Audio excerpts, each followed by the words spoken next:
Alright, yan. So, i-preview lang ulit natin sana yung video natin para mas maalala natin na nandito tayo sa Limitless Faith Series. Yay!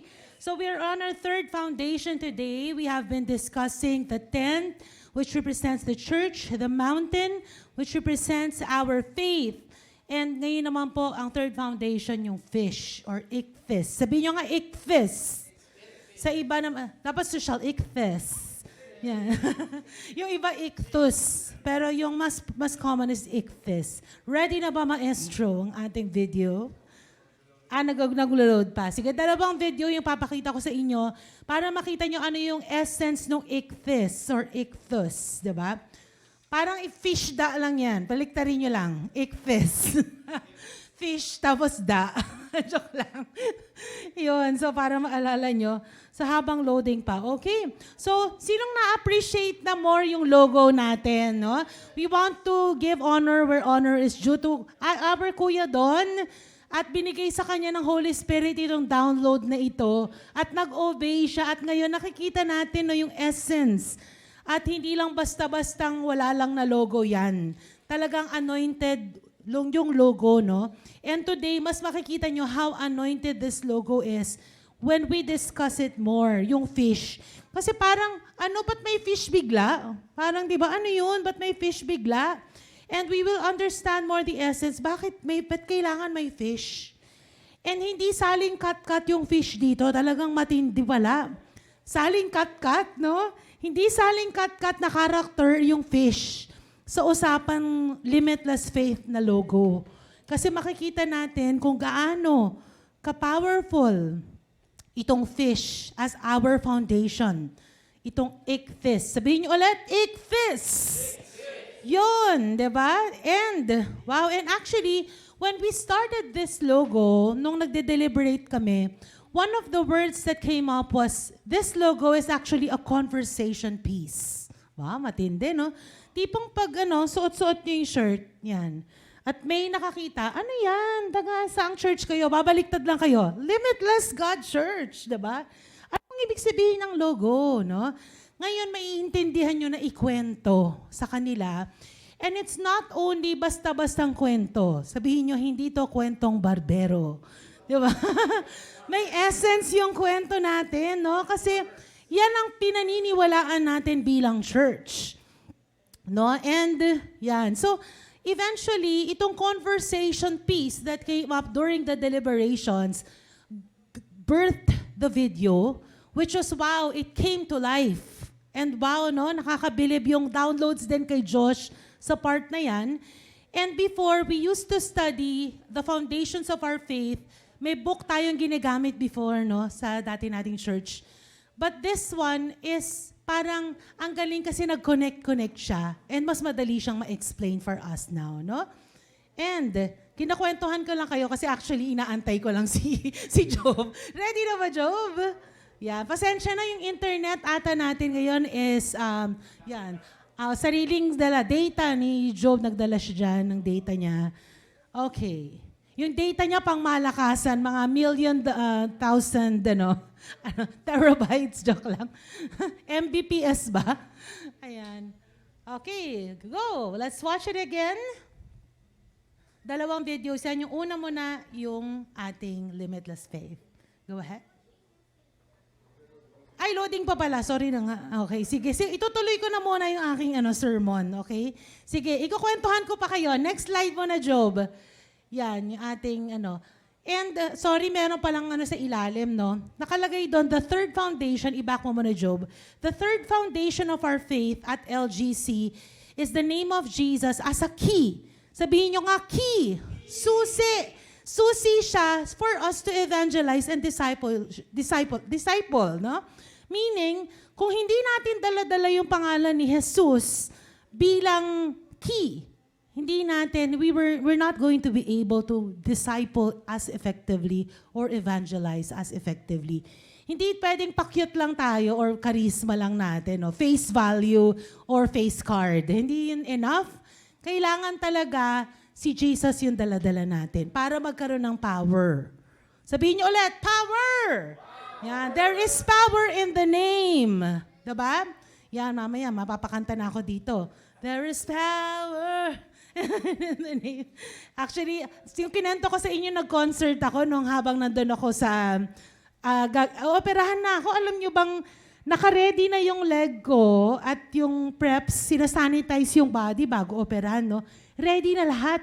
Tinape na nga yung leg ko doon sa operating Ooperahan na ako, guys. Pero naalala ko yung kanta. Isa yan sa mga kinanta ko. Nag-concert nga ako. There is power in the name of Jesus.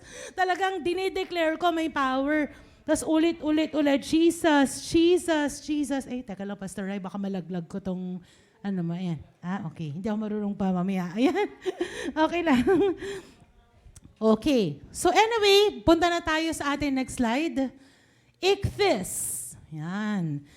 Secret password siya or secret code actually siya natin sa access anointing natin, yung name ni Jesus. And mamaya pa makikita natin sa video na ipipresent natin na itong Ichthys. Sino na nakakita niyan? Pakita nga natin, Rian, yung ating mamaya. Kung nagbigay si Kuya Don ng 100 pesos at si Pastor Ryan 100 pesos, mamimigay din ako. Hindi po 100 pesos, sticker na Ichthys. Sa bawat isa mamaya, may gold, may black, at may white. Para pwede ito sa kotse, sa motor. It's waterproof. Kumuha ako na waterproof. Ito po, And sabi ko nga, there is power. Hindi lang basta-bastang sticker yan. I-anoint natin yan. That there will be power. Pwede nyo lagay sa Bible nyo, sa salamin nyo, no? Anywhere. So yan yung ating pamigay later, yung Ichthys sticker natin. Yan pala yun, no? Nakikita ko yan since bata pa ako. Ano yun? Ba't may fish sa likod ng niya? Car niya. Tapos Jesus. Yun pala yun ang tawag doon, no? It's actually a secret code or secret sign nung time na yung mga Christians ay napapersecute sila ng Roman Empire. So ang ginagawa ng believers at that time, ginagamit nila yung fish symbol to identify one another. Kumaga, magdodrawing ng yung fish ng isa, yung gano'n ng fish, yung fin niya. Yung isa naman magdodrawing ng buntot, no? Yun yung secret code nila sa lupa, dinadraw nila. As okay, pag nakumpleto nila yung fish, na sign na ganyan, okay, Kristiyano to. Yan, no? So sa buhay natin, familiar tayo sa mga password, mga codes. In fact, hindi tayo makaka-access ng social media or email kung wala tayong password. No? Sino dito yung alam niya na lagi niya nakakalimutan yung password niya? Yan. Si Pastor Ray yung number 1 dyan, no? Kaya may password keeper siya. Kasi hindi talaga niya maalala sa dami ng password. Sino rito yung pareho yung password sa lahat ng platforms, no? O may konting variation lang, di ba? Naku, wag kayo magpapagawa ng password kay Josh. Yan, sakto wala rito si Josh. Hindi ko maalala yung password niya. Parang meron siyang password generator. Antindi, talagang alphanumeric, punctuation mark, level, na ang haba, no? So, yung iba yung style ng password So, nung time ng mga Kristiyano, yun yung style nila, yung fish. Tapos, okay, Christian to. Nagkakaintindihan na sila. The same then, pag in-enter natin yung password natin, ma-access na natin yung bank account natin. And even scammers, no? Pag malaman nila yung password, nakaka-access sila. Ma-access na natin yung email, yung mga Facebook, di ba? All those things, no? Minsan naman may secret code tayo. Sino rito yung may secret code sa crush nila nung high school? Nickname or pet name, pag nag-uusap-usap kayo mag-friends. Meron akong crush dati, isa siyang pastor, no? Yung crush ko na dati. Tapos, pag nagpe-prayer triplets kami noon, may code kami sa kanya. Ang code namin sa kanya, George. Bakit George? Hindi dahil kamukha niya si George Clooney. Pero kasi nung nagkwekwentuhan kami, anong code? Kasi may mga dumadaan, baka makilala Sikat yung pastor na yun Baka marinig yung pangalan ng crush ko. So, ang ginagawa namin, kino-code name namin siya. So, Lord, we pray for George, ganyan. Alam na ni Lord yung code name, no? Bakit nga ba, George? Hindi nga kamukha si George Clooney. Pero si George Clooney, nasa ER siya. Yung ER na, anong palabas dati yun? ER, no? Yun yung title, no? At pag binaliktad mo yung ER, di ba? Secret code. Tindi, no? Yun yung, okay na, ready na. Okay, ang dami nating kwento dahil inaantay ko lang actually to. Sige, go ahead. Pakinggan natin to para ma-appreciate natin more ang ichthys. Go ahead.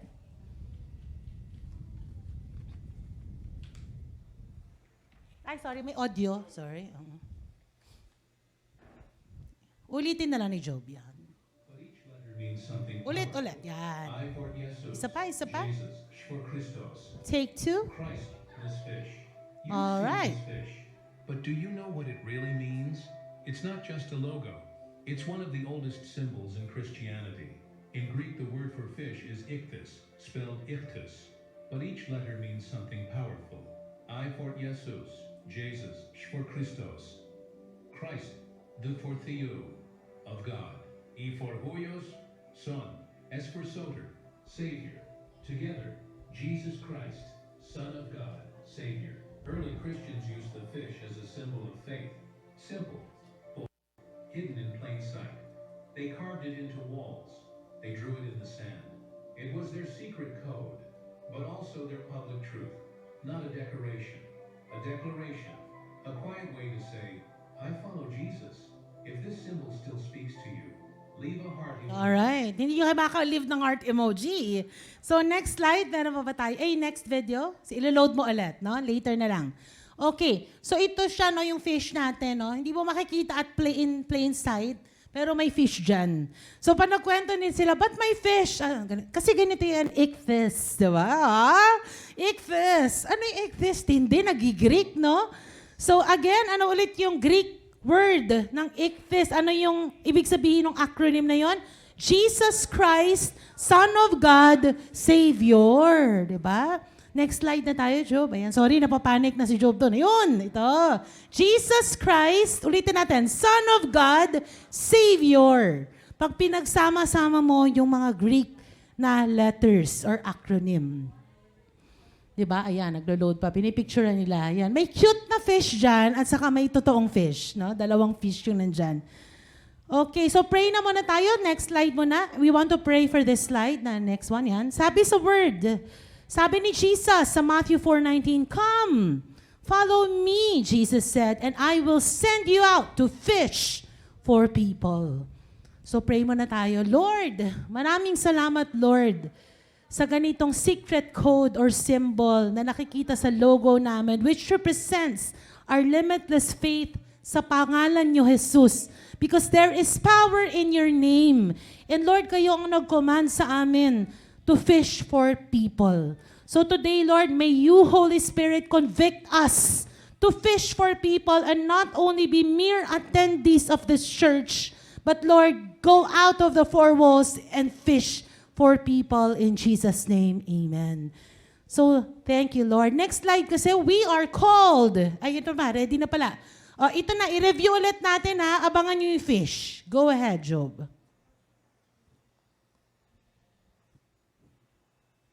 Yan, may audio yan. Yan. Wait lang.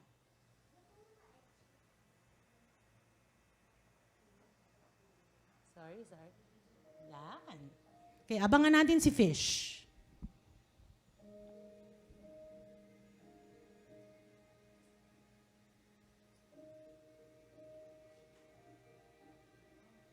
Mountain.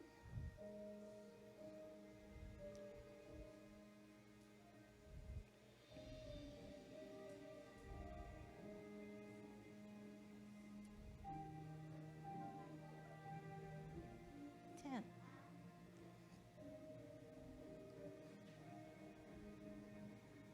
Yan na yun. Tindi ng fish. Bisugo. Yun eh. Yan. Alright. So kahit hanggang dyan lang. And again, I want to remind everyone that we're not just here to attend. We are called to fish for people. Diba? Sabihin nyo nga, I will fish for people. Yeah, next slide. We are called to share Jesus. Paano ba mag-fish ng people? Baka lumabas kayo, may pang ano kayo, fish net or ano. Hindi po yun literal, no? When you say fish for people, you are called to share Jesus to people, disciple people, live a life that draws people unto Jesus, and more importantly, diba sa dulo, no, makikita nyo may net. The net represents the church. Importante, mabingwit natin yung soul at madala natin sa church. May pangsalo tayo at yun ang church. Okay naman i-share si Jesus sa mga stranger, pero kung hindi nyo sila sasaluhin o bibingwitin ng net after, sayang, walang magdi-disciple sa kanila. Na-evangelize sila, pero magbabackslide agad sila kasi walang nag-disciple sa kanila. So we need to use our nets to fish for people. So next slide. We don't just receive. It's good to receive, but you also have to give. You have to reproduce. We do not just attend church. We fish for people to come, be with us to church, and be discipled to follow Him. But how can we be fishers? How can we use that ichthys, that secret code? Yan, next slide. Through the Great Commission. Sabi ng iba, ano nga ba ulit yung Great Commission? Yan, ang pagkukwentuhan natin ngayon. Kasi dyan natin magagamit yung ichthys. Hindi yun, sabi nga, it's not merely a symbol. Di ba nung araw, yung mga Kristiyano sa bahay nila, pwede nyong ilagay yan sa pinto nyo if you are declaring, if a prophetic gesture na, Lord, protect my home. You can put that in your gate. Because basically you're saying, Lord, your name protects my house. You can put it in your vehicle. Lord, your name protects my vehicle. Yan, no? So it's powerful. It's not, wala yung power dun sa sticker, no? Baka isipin nyo parang anting-anting siya. Oh, pag may nalakit sa inyo, gagamitin nyo yun. Oh, di ba? Protektado ako. Hindi po ganun. The power is in the name of Jesus. Di ba? So, ang secret strategy natin, si Jesus. Yung name niya. Ang mga fishermen, hindi ako mangingisda, guys. Pero, alam ko may strategies yung mga yan. Di ba, may mga strategies sila na sa gabi sila minsan nag-fishing. Kasi mas maraming fish ang lumalabas sa gabi, no? Kanya-kanya, yung iba may lambat silang inilalagay. Para pag biglang dumami yung fish doon, madali na lang kukunin nila using yung lambat, no? Kanya-kanya. And just as literal fishermen have strategies, tayo din. You have to pray to the Lord, Lord, what is your strategy for me?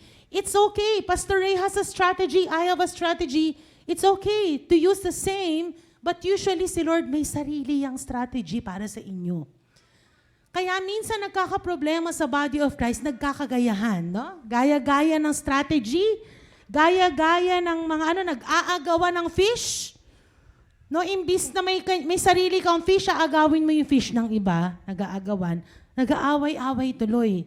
So the way to do it is, Lord, I want to be intentional. I want to be strategic in reaching people. Nandito lang kasi tayo lagi sa comfort zone. Ang comfort zone naman talaga, kahit ako, Lord, ang saya-saya ng church family. Thank you, love mo yung church family namin. Good as it may, comfortable as it may, it's not enough to be in our comfort zone. We have to go out. And one of the things I learned in the past, sabi, we're being taught here how to do deliverance, how to move in healing, how to move in power. This is actually our training ground. Ito yung lambat na sama-sama tayo dito lahat, no? Pero ang totoo talaga ay yung isda pag pinakawala mo yan sa ocean. Diyan ka na makakahanap. Diyan mo na magagamit yung mga tinuturo sa pulpito na to. It's not only head knowledge, but you have to apply it outside the four walls. It's not enough to do in-reach. Yung ginawa natin today, pina-receive ni Pastor Ryan, sila ate, sila Kuya Brian, si Kuya yung anak din ni Ate May, no? That's what we call in-reach. Nandito na sila sa loob eh. Na-reach na sila. Shesheran na lang ng gospel dito sa harapan. no? In reach. That's good. But the way we will multiply is through outreach. And how do we do that? Sige, next slide. The Great Commission. Tinuruan naman tayo ni Jesus how. May blueprint siya na binigay kung paano natin gagamitin yung pangalan niya through the Great Commission. Sabi ni Jesus, He said to them, "Go into all the world and preach the gospel to all creation. Whoever believes and is baptized will be saved, but whoever does not believe will be condemned. And these signs will accompany those who believe. In my name." Sabihin nyo nga, in my name. Ikthis, no? Binigay ni Lord yung secret code. Gamitin niyo yung name ko. At unang-una, syempre, yung flow ng church natin, they will drive out demons. Sino rito ang ministry na gusto mag-drive out ng demons? O yun, no? Dapat, Lord, we impart, we activate this whole church. Picturean natin, Pastor, yung mga nag-lace ng hands para isama natin sa ano. Yan. They will speak in new tongues. They will pick up snakes with their hands. Next slide. Their hands. And when they drink deadly poison, it will not hurt them at all. Ang tindi ng ikthis, no? They will place their hands on sick people and they will get well. Verse 19, after the Lord Jesus had spoken to them, He was taken up into heaven and He sat at the right hand of God. And next slide, verse 20, then the disciples went out and preached everywhere and the Lord worked with them. Ayun na nga, dahil tinap nila yung ikthis, the Lord worked with them and confirmed His word by the signs that accompanied it. Wow. Lord, tulungan niyo po akong i-share paano namin gagamitin tong ikthis sa church na ito in Jesus' name. Amen. And you know, I'm taken aback by the word signs. This church has been moving, hindi nyo ba napapansin, in signs and wonders. May binigay si Lord sa atin na gano'n. Bakit? Because we're able to tap into ikthis, His name. And our logo shows that we are believing in the name of Jesus in this church. Therefore, we are expecting signs and wonders to move in this church.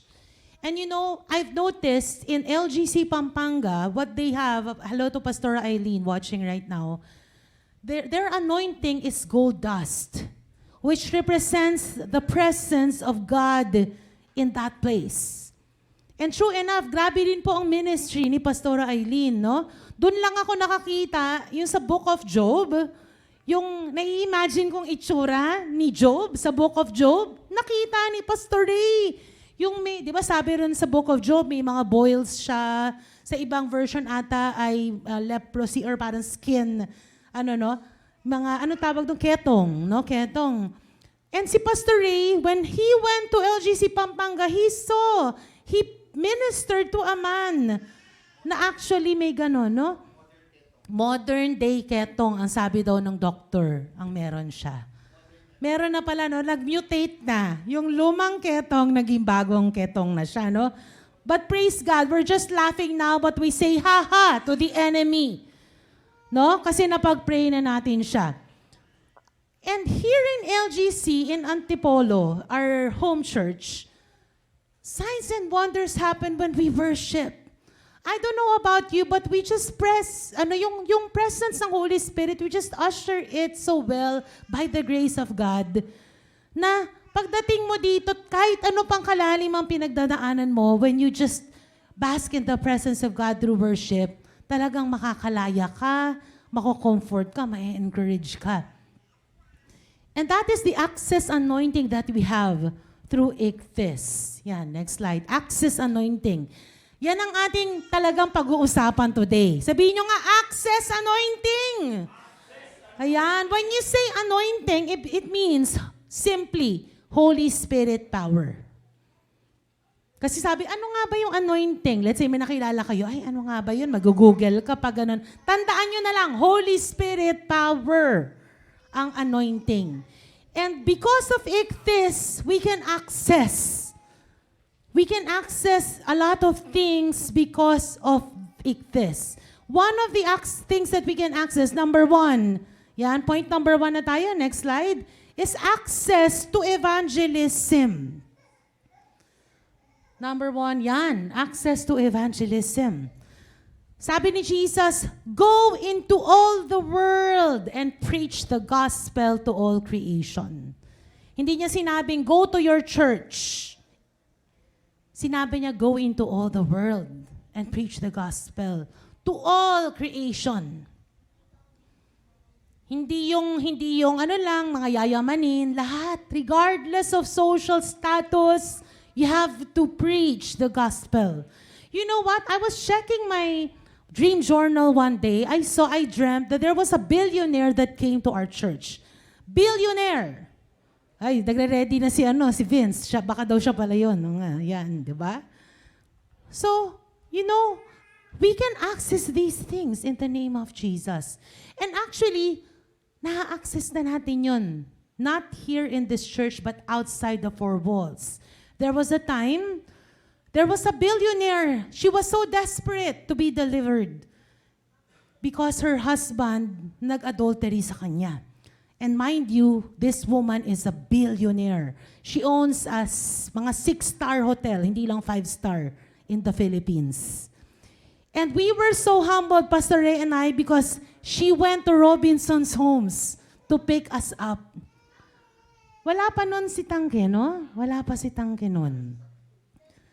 Dumating yung van niya at sinundo kami. Ganon siya ka-desperate. Bakit? Dahil ba yun kay Pastor Ray?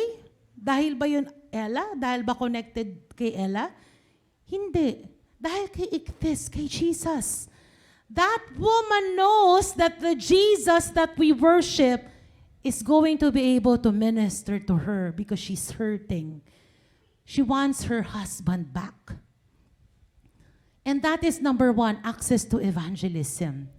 And a lot of times, strategy namin ni Pastor Rayan sa evangelism, the name of Jesus, access to evangelism. Many times, and top of mind story is nung may pinapag-pray kami, ako sa Paco, no? Sa online to. Eh grabe po, nasasaniban, lumulutang talaga, no? Lumulutang talaga yung babae. Video, pandemic, hindi ako makapunta ng Paco. At si Pastor Ray, talaga naman, yung mga demonyo, they strike. Tuwing si Pastor Ray, wala siya. Sa church studio, nandun siya sa mama niya noong time na yun. At grabe po naman yung mga marites at tolits sa Paco, Manila, nagpuntahan talaga.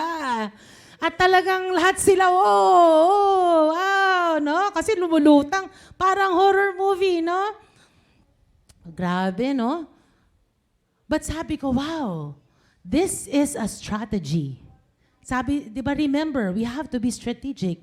This is a strategy. Ito mga tolits at mga marites ng Paco, Manila, sabi ko sa kanila, magpapalayas po tayo, nasa Zoom ako nito. Kita nyo, no excuse. If you cannot go to that house, pray for the person in the phone. And you can still evangelize. Sabi ko, pakilagay po sa speaker, may sasabihin ako. Di yung pamangkin naman nung nasasaniban, no? Di loudspeaker niya. Hello po, hello po. Hindi ko sinabi, hello po mga marites. Hindi ka sabi ko lang, hello po. Ganyan. Sabi ko, magpapalayas po tayo ng masasamang espiritu at ayaw po natin may lipatan. So sabi ko sa kanila, sino po dito yung ayaw lipatan? Lahat sila ako! Ganun excited sila, ayaw nila malipatan, no? Sige po, lahat ng ayaw malipatan, tatanggapin natin si Jesus today. And I proceeded to share Jesus. And all of them excitedly received Jesus as their Lord and Savior. Hallelujah. It's a strategy. We did the same thing to Nagcarlan, Laguna. Ganun na naman. Pumapatay naman ng tao yung nasasaniban, no, sa Nagcarlan. Pati kapatid niya, sasaksakin na niya. Kami ni Pastor Ray, napatangs kami, Lord Jesus. Kung baka katapusan na namin ni Pastor. Oh, I speak life, no? Pero anyway, pagpunta namin doon, may binigay na mga strategies sa Lord. But one of the strategies, kasi nga yung buong barangay, doon sa malapit sa, pati barangay captain, nandun, nanonood din siya. At nakita nila yung power ng name ni Jesus. So sabi, ganun na naman yung strategy. Sino, magpapalayas po tayo ng demonyo na meron sa kanya at ayaw namin lipatan kayo? Sino dito yung ayaw malipatan? Ako, excited sila. Sige po, bago tayo mag-proceed, i-receive muna natin si Jesus as Lord and Savior. Siya po ang magpapalaya sa Kanya. Binibigay na agad namin yung glory kay Jesus. Kasi yung iba, wow, mabibilib sila ba? Sumusunod kay pastor, akala nila si pastor. Hindi. Yung name ni Jesus, no? Yan yung number 1, access to evangelism. Wow, sino gusto yan? Na magkaroon ng access. Minsan hindi tayo bold, no? Natatakot tayo, nahihiya baka hindi i-receive si Jesus. But it's not about us. And bawat isa sa atin may binigay si Lord para maging strategy. For example, I think, Vince, you can use your humor to get yourself in and then share Jesus using your humor, no? Si Jovet, ang kaloob sa kanya, worship. He can use worship as an instrument, as a strategy to share the name of Jesus. Diba? Ako, ang sinasabi ni Pastor Ray, ang meron daw ako, friendship evangelism. Ang style ko po, alam ko po kasi, nag-aral ako before ng paano mag-evangelize sa Philippine setting. Kasi sa ibang bansa, repent, you sinners. Tapos may mga malalaking placard, repent, you will go to hell. Diba? Sa ibang bansa, nag-work yun. Gawin nyo dito. Kung hindi kayo ipabarangay o parang matakot sa inyo yung mga tao. Hindi po siya masyadong effect. Nag-work sa ibang bansa, but sa kultura natin, we have to engage our culture. It doesn't work. And I learned in that seminar what works in our country because we are relational. What works is relational evangelism or friendship evangelism, meaning, kaibiganin mo muna. Eventually, when you build a friendship with that person, or pinagkakatiwalaan ka na ng tao, believe me, siya pang maghihingi sa'yo, saan ba kayo nagba-Bible study? Saan ba kayo nag-church? Maiintriga siya because that person would want what you have. Merong something in you na gusto nila. Yun ang ginagamit kong strategy. And alam niyo yung mga networking, alam nga din yan, tinuturo yan sa networking, no? Open-minded ka ba? Diba, ganyan. Tapos tuturuan ka na. O ito, mag-isip kayo ng mga kaibigan nyo, mga 10 shesheran itong produkto na to. Diba, ganyan, no? But ang original na networking is Great Commission. Puro kinounterfeit na lang yan, no? Okay, number 2. At dahil may nagtaas ng kamay sa deliverance, access to deliverance. Favorite ko to. Mark 16:17. Sinabi niya, ito unang-unang sinabi ni Jesus, in my name they will drive out demons. Favorite ko to, hindi dahil sa pagpa-power trip, natatawa lang ako sa kanila. Pag ginagamit yung name ni Jesus at alam ng enemy that you have faith in that name of Jesus, talagang lalabas sila. Lalabas at lalabas sila. They will flee. They have to flee. Paano naman yung iba? Mga mangkepweng, no? Mga faith healer, gumagamit din naman sila ng name ni Jesus. No? Lagot po sila. Yan. Kasi ginagamit nila ng counterfeit, no? Kaya rin naman gamitin. Pero mali po yung kanilang motibo. God sees the motives of our heart. We cannot mock God. There was a time, nag-pray din ako sa dating church ng nasasaniba na worship leader. Magugulat po kayo, yung mga worst cases na mga na-handle namin, mga frontliner sa church. Ito'y worship leader and the worship leader, nagwo-worship siya habang sinakast out namin yung demons. Jesus! Parang inaano niya, ino-roleplay niya, Jesus! Hallelujah! Nakaganon talaga ako, wow! Paano niya nagagawa? Yun, pwede pala yun. At bakit pala niya nagagawa? Because there was a religious spirit in that worship leader. Kaya niya kayang gamitin yung pangalan ni Jesus, only a religion for her. But not here in her heart. Ang hirap, no? As I've said, yung mga frontliners minsan, yan talaga yung mas nasasaniban. Kami ni Pastor Ray, yung mga na-pray namin, even pastors, pinaka-worst talaga ng mga manifestation na talagang, mga ano talaga, no? Talagang, mga malala na mga lumalabas sa katawan nila. Kung sino pa yung pastor.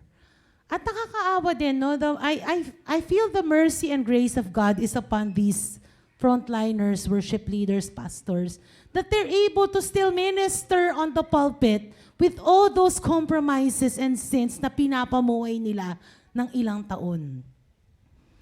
But all those things, kahit na luma na yung mga demonyo sa katawan nila, they have to flee in the name of Jesus. Ichthys.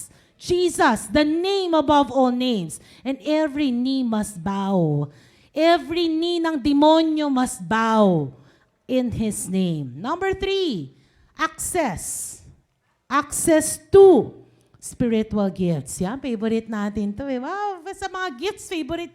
Gusto ko yan, gifts. Sa inyo na lang yung evangelism at lalo na yung deliverance, pero akin itong gifts, di ba? Di ba? Sabi rito, they will speak in new tongues. And when you say new tongues, ibig sabihin nito, it represents spiritual gifts. They will move in prophecy, di ba? They will discern spirits. All these are spiritual gifts. And you know, bakit nga ba nagtatongues? No? Kami ni Pastor Ray, we're able to use the gift of tongues during deliverance, kasi minsan ang tagal bago lumabas yung demons, mapapagod ka, kailangan mong gamitin yung gift of tongues to edify or palakasin ang sarili mo. Diba? And you know, sabi nila yung spiritual gifts, it's not actually for us. Spiritual gifts is for Jesus. Spiritual gifts is for the church. Hindi ka binigyan ni Lord ng spiritual gifts para sumikat ka or para, wow, anointed tong taong to, no?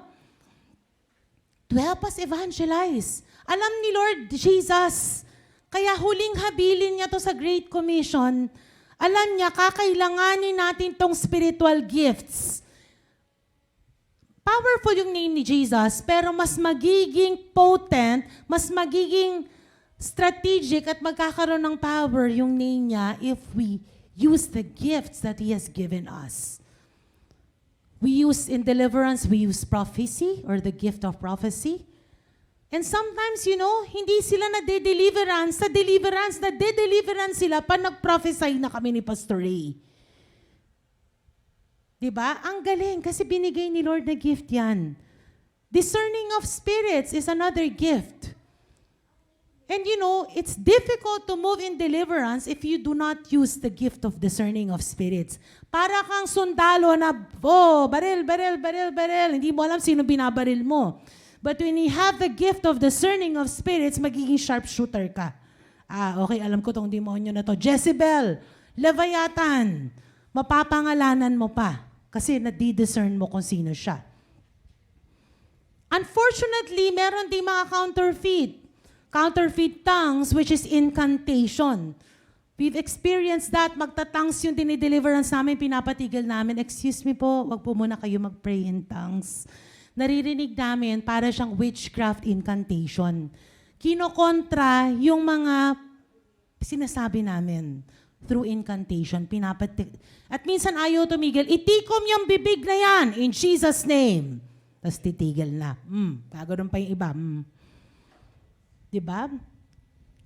Yung iba merong counterfeit third eye, no? Sinasarahan agad namin yun. Kasi kung ano-ano din yung nakikita niya, nakakatakot. Divination. Nagpa-prophesy din siya, pero alam mo, hindi galing kay Lord. Ito yung mga counterfeit spiritual gifts pag hindi natin ginamit yung ichthys.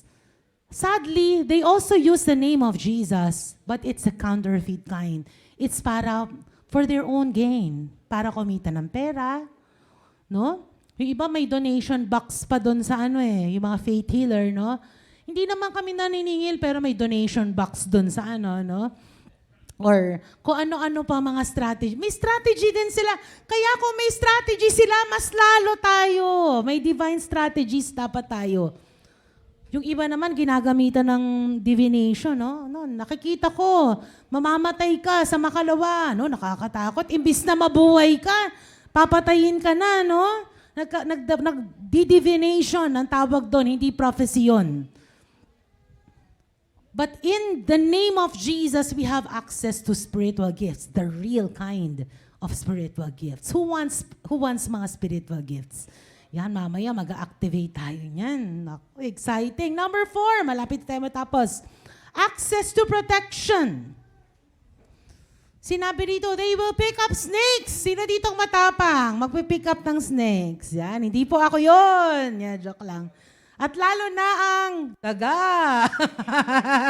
Sinong takot sa daga? Yan, no? Ipis. Sinong takot sa ipis? Yan, di ba? Sa gagamba, si Jovit, no? Sabi kahit daw i-pick up natin yung snakes with our hands. And when they drink deadly poison, it will not hurt them at all. Talaga pala. Pastor, subukan na. Kaya pala kaya mo mag-pick up ng daga, no? Pag ano. But anyway, we are protected. We are protected.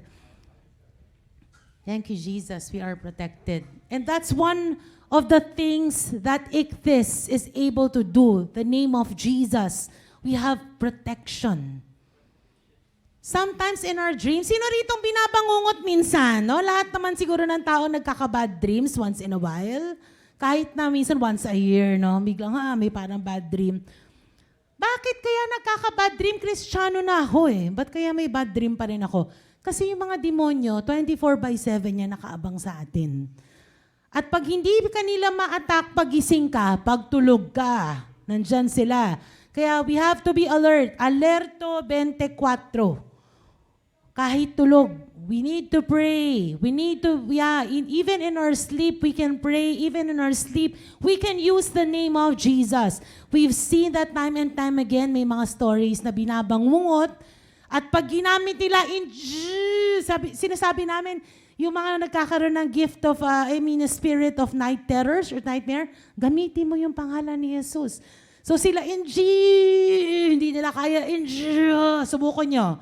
Pag hindi mo masabi, pero piliin mo in Jesus' name. Bam! Gising ka. Bakit kaya ganun, no? Grabe. It's a testament that there is power in His name. Ba't ka nagising? Minsan, mandyan na si yung spirit of death, papatayin ka na sa dream, no? Si kamatayan. Pag nasabi mo, in Jesus' name, bilang boom, nawala. Nag-disintegrate siya. Yun ang access natin to protection ni Jesus because there is power in His name. Kaya yung mga curses na yan, maaaring, diba, they will attempt. Sabi, the weapon may be formed, but they will not prosper. Magsusubok naman talaga yung mga witches na yan, yung mga may galit sa atin, yung naiinggit. Magsusubok silang mag-curse. Lalo na may social media ngayon. So yung mga evil eye curse, sino narinig na yun, no? Usong-usong ngayon yun. Hindi na po natin kailangan ilagay yung symbol ng evil eye. It is occultic. Please, wag po.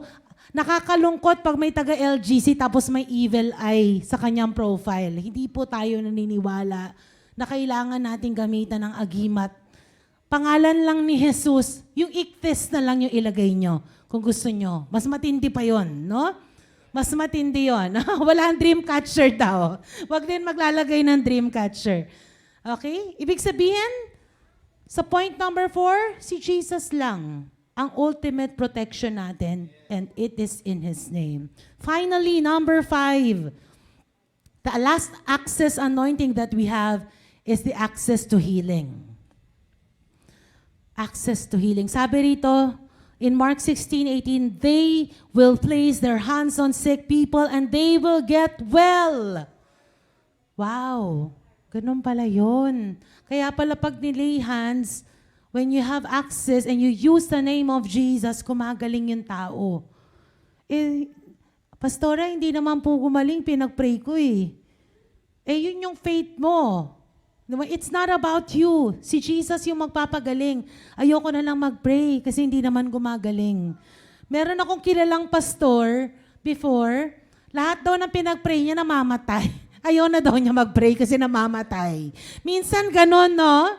Kung sino pa yung pinag-pray, yun yung namatay. But it's a test of faith. It's not about you kasi. Huwag kang matakot mag-pray at hindi gumaling. Hindi naman ikaw yon. Jesus will get all the glory. Bahala na siya doon, no? Wow. And you know, as I close this, because we still have a group dynamic later, at the time, nakwento ko sa inyo yung aking testimony nung nasa ospital po ako. Sinabi ko dun sabi ng nurse, lumapit yung nurse, Ma'am, ano pong, pwede pala mag-request para siguro ma-relax yung heart ko, no? Ano pong song ang gusto niyong itugtog? Ganun. Lahat na ng worship playlist na isip ko na, pero sabi ko, instrumental na lang po. Tapos sabi ko sa loob-loob ko, ako yung mag-worship. Ang dami pong pumasok. Lahat ng worship songs na mga may name ni Jesus, naging para siyang playlist sa mind ko. Sinimula ng Do It Again. Sinunod ng Jesus, Jesus, you make the darkness tremble. Tapos yun na, sunod-sunod na. No other name but the name of Jesus. Puro, ang naging weapon ko, in other words, nung nandun na ako, so higaan at ooperahan na ako, yung name ni Jesus. I knew there's power. I knew He will perform a miracle right then and there. That was my faith. And that time, meron akong favorite song na bagong song. Ang title niya, hindi ko alam kung alam nyo, Jesus Be the Name. So halos humingi ako ng microphone, Jesus be the name, Jesus be the name, Jesus be the name. Ganun pa ulit-ulit ako. That makes me cry holy, there is no other name. Paulit ako ng ulit. There is healing in your name. Ganun lang, kumakanta. Hindi ganun kalakas. Baka sabihin ng mga guys, sa mental natin to ilipat. Hindi naman po. Kami lang ni Lord. Bini-verbalize ko, but it was audible, but it was not too loud. But it was repeated. Because that was my faith, that Jesus be the name in this situation. And before, I want us to sing that song in a while. But before we sing that song, Job, punta tayo dito sa next slide. I want to pray for each one of us. Because when sabi ni Jesus, in my name, magkakaroon tayo ng access sa 5 bagay na ito. And notice that when Jesus had spoken to them, He was taken up into heaven. Nagkaroon din si Jesus ng access sa heaven. And then, nangyari na yung heaven on earth. The Lord worked with them. And I'm telling you, everyone, when you use the name of Jesus, the Lord will work with you. And the Lord will confirm it to you. Heaven on earth, kingdom come. That will happen if you use the name of Jesus. So right now, let us just stand up. And I will pray this prayer for all of you. Bago natin kantahin yung song, thank you, Jesus. Lord, we activate. Holy Spirit, come. And Lord, we activate all these 5 access anointings in the name of Jesus. Ichthys, the fish. Next time when we see that fish, Lord, may we remember that there is power in your name. And Lord, I activate Holy Spirit in the name of Jesus, that each one of us will have access to evangelize, to do deliverance and be delivered, to move in the different spiritual gifts, to have that supernatural covering and protection, and access to healing, to heal other people and to be healed whenever we are sick, in the name of Jesus. Hallelujah. Thank you, Jesus. So right now, let's just sing this to the Lord as a prophetic declaration that we believe there is power in His name. Jesus. Thank you, Jesus. Hallelujah.